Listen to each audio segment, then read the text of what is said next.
Today, we are flying from Auckland to Ho Chi Minh City via Melbourne and Singapore. But first, we have to get to the airport. For discounted travel on trains, buses and ferry services across Auckland, use an AT Hop card.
One last walk around downtown.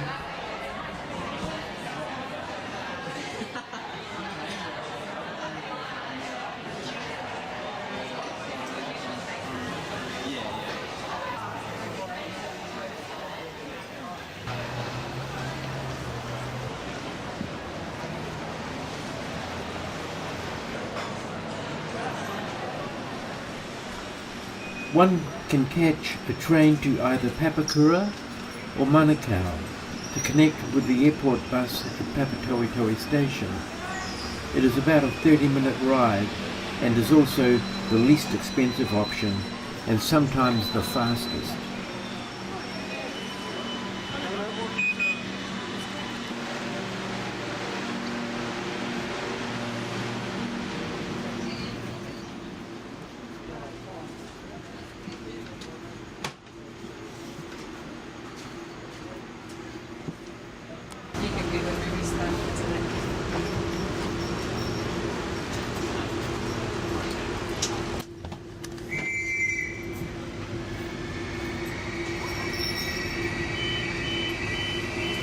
Welcome aboard this Eastern Line service to Manukau via Glen Innes and Panmure. Nau mai piki mai ki tēnei ratonga re whenua i te rāwhiti ki Manukau, mā Glen Innes me Panmure.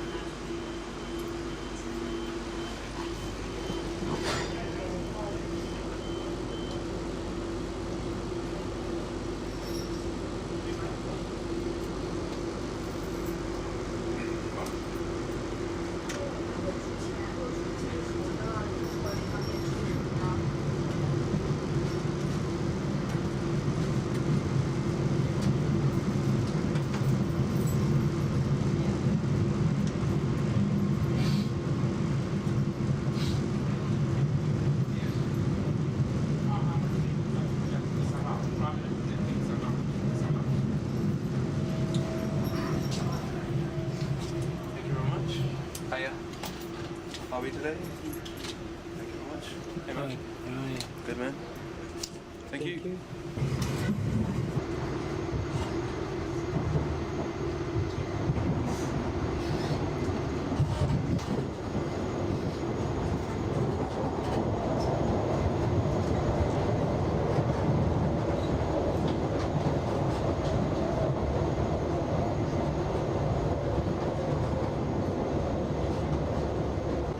The next station is Papatoetoe. Your AT hop card or ticket may be checked at any time. We are now arriving at Papatoetoe. Change here for bus services to Auckland Airport. Remember to tag off with your AT hop card or keep your ticket until you leave the station. To open the door, press the green button when lit.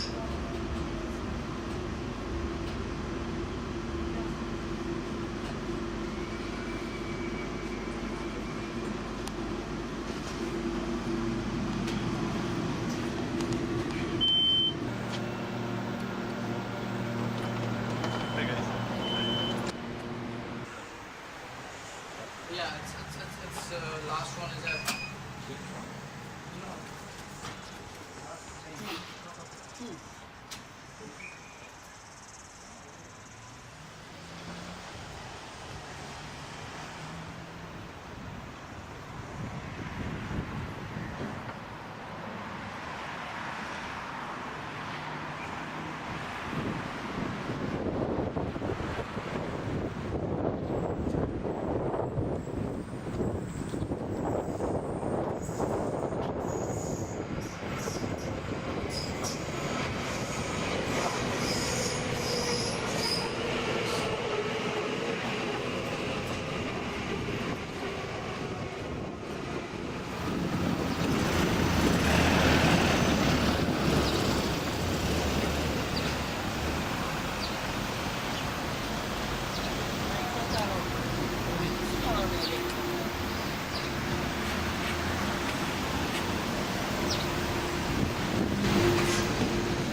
A short time later,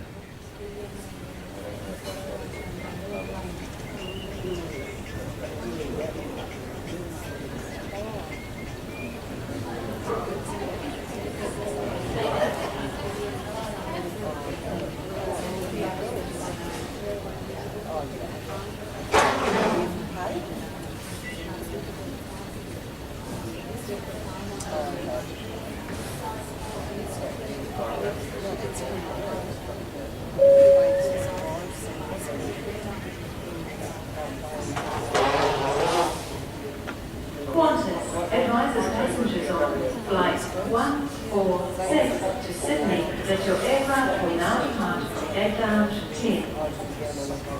Qantas advises passengers on flight 146 to Sydney that your aircraft will now depart from gate lounge 10.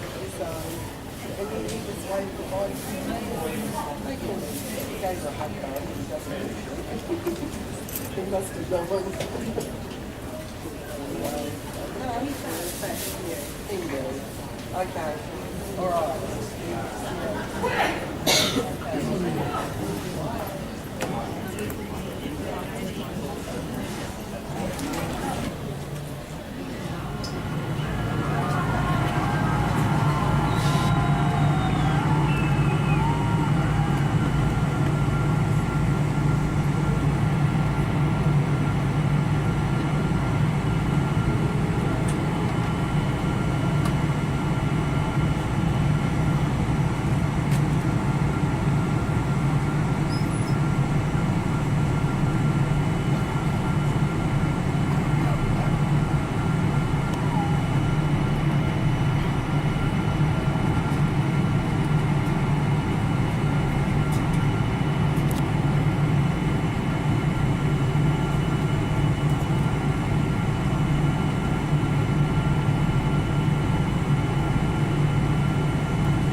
Richard von Sturmer's postcard stories. How appropriate for travelling.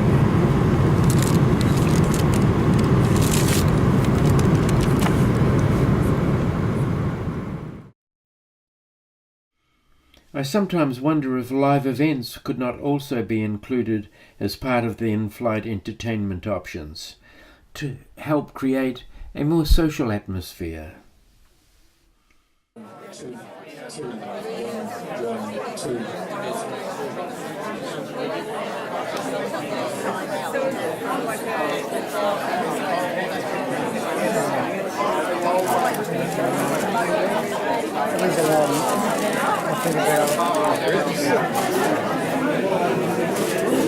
Alistair Patterson, Yes, naval officer and poet. 1 and 2, testing. Were you a South Islander? yes. Naval officer, poet, Oh, really? prose writer, short story writer, editor, and everything else you like today. Wow. And failed at most of it. You're still surviving. Yeah.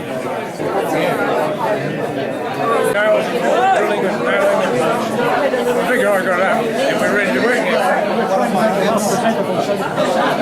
now. Kia ora, koutou.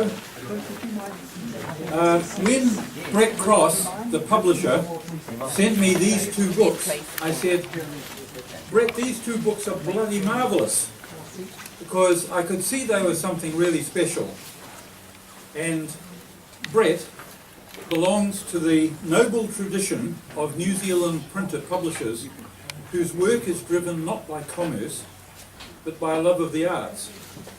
And ever since pioneers of that kind, like Dennis Glover, publishers like this have tended to be hands-on, and their products are lovely objects as well as exciting reads. Richard von Sturmer's Postcard Stories. It's a story, it's a source of pure, unabashed pleasure. It's based on picture postcards about faraway places. And his book brings us 100 of his most colourful discoveries.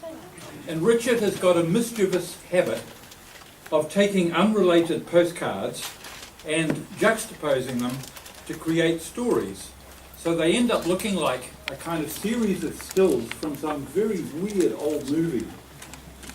He then adds short haiku-type poems which narrate the stories in deadpan style. And the effect is quite wonderful, whimsical and bizarre. A lot of books come out of love, and this book comes out of my real love for postcards, which began when I was a teenager. I started collecting postcards. I have news from different galleries, friends who travel overseas, that now major art museums around the world are phasing out their postcard collections, which is a real shame, because it used to be a really big thing. You go to an art gallery and you see certain works of art that you loved, and you couldn't afford a big expensive book, but you could afford a postcard. And so people would build up their own art collections based on postcards, which is a neat thing to do.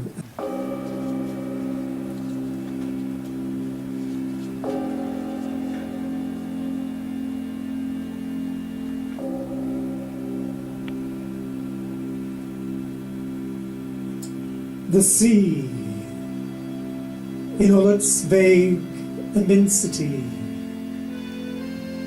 takes away words,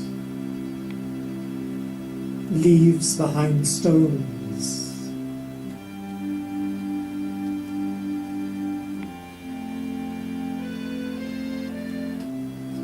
Diamonds can't be found in the quiet earth.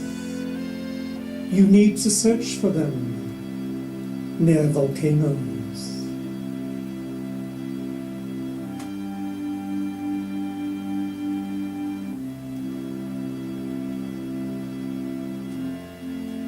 Birth is mysterious.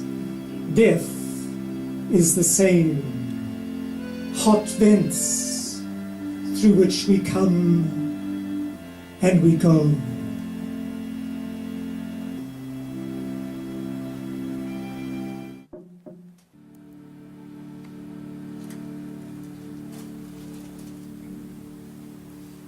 Thank you. Thank you for coming.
Skybus to the city.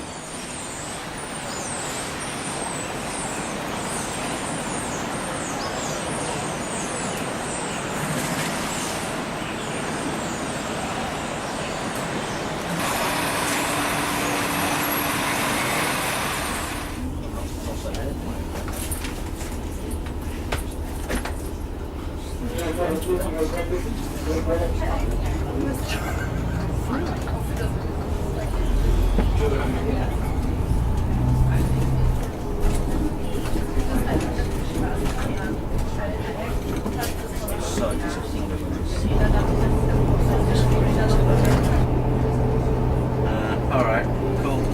That was all really. Unless you guys had anything for me. Past performance is not an indicator of future performance. Before making a decision about first aid super, consider the PDS and first aid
Okay, let's try this. I couldn't do it the other night because of the difficulties I had with all my excess baggage, and getting from the airport made it very difficult to film.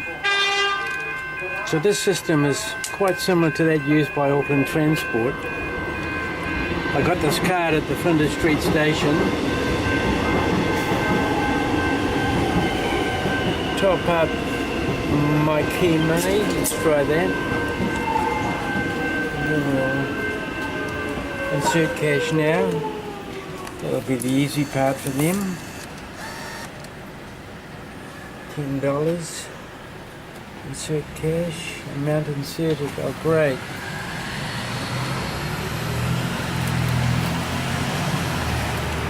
Just have to have a look here.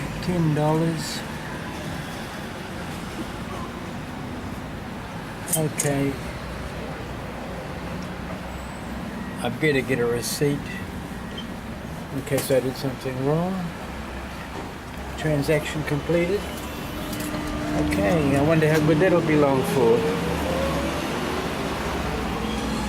And I'll catch the train into town and retrace some of my steps from the other night, which I couldn't film at the time.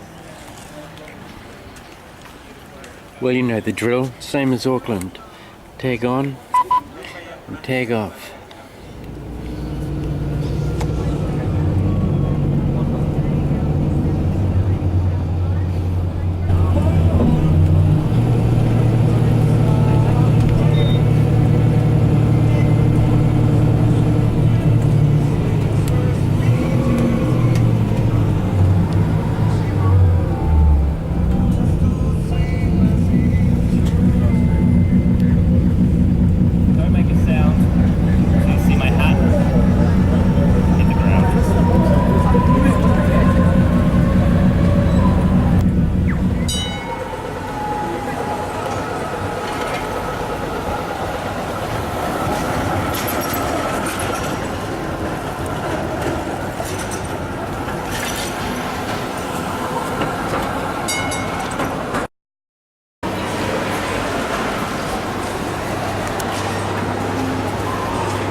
Station yet, darling.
It was at this point that I realised I was lost and had to find another way of getting to Long Play, the venue for tonight's screening. Don't tell anybody about it. I'm not.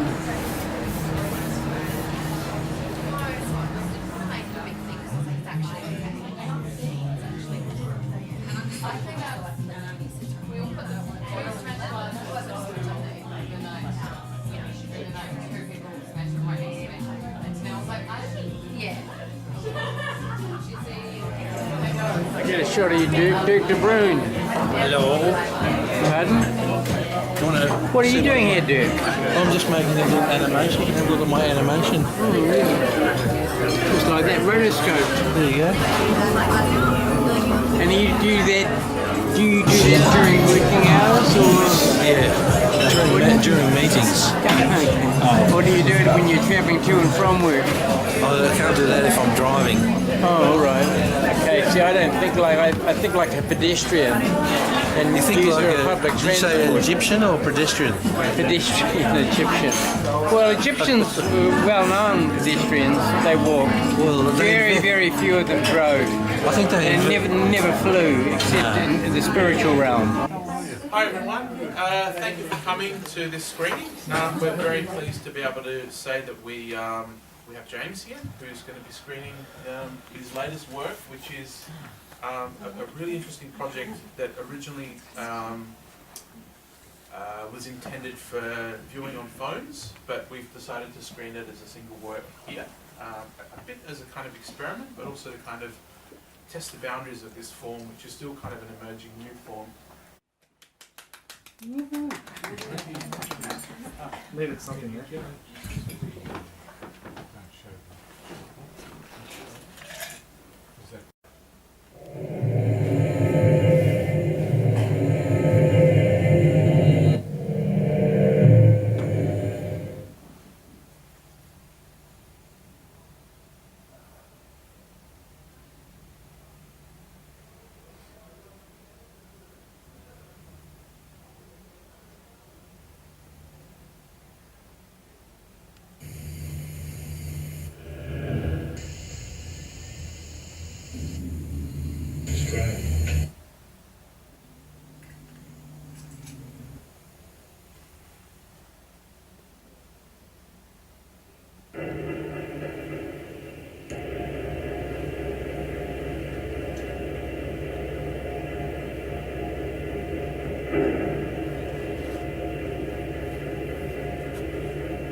Refilming the projected image from the screen as I have done here doesn't capture the full impact of sound and picture, so the preceding clips are a mere approximation of Claydon's work, giving some idea of the form and length of them, as well as the relationships he creates between images and between images and sound.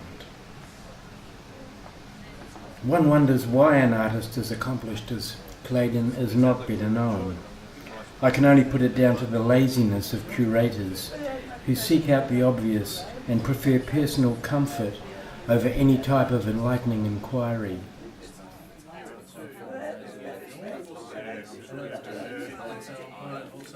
I think you've got something going in Port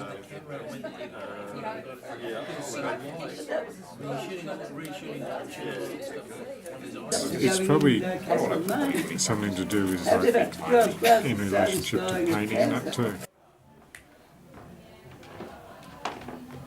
So Bill and Chris, you put this on? Yeah, just a little thing we've been doing. Yeah, it's mainly really, I guess partly for us, it's also just an excuse to watch the films. Right. And to talk to the film actors.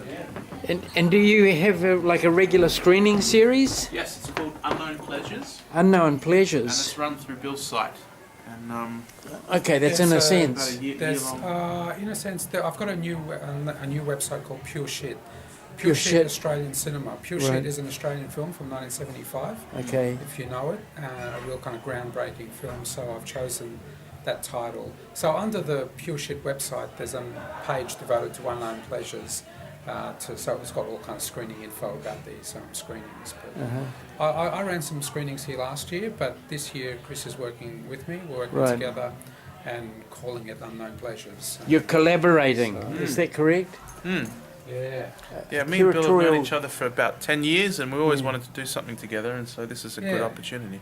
It's great. We've both got similar ideals in a way, like to do with exposing independent film and having a community of filmmakers and film watchers to appreciate it, and just profiling it more so the more mainstream kind of film world can know about it a little bit.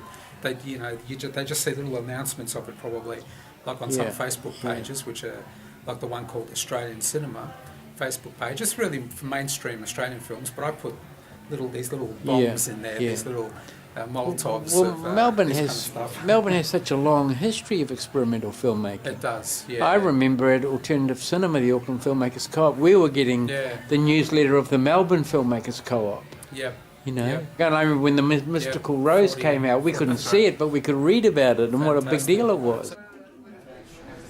In Melbourne, thanks to Dirk de Bruin and Unknown Pleasures. Subscribe to this channel for more films on art, artists, culture, cinema and travel, and come back for part 2 of Flight to Saigon.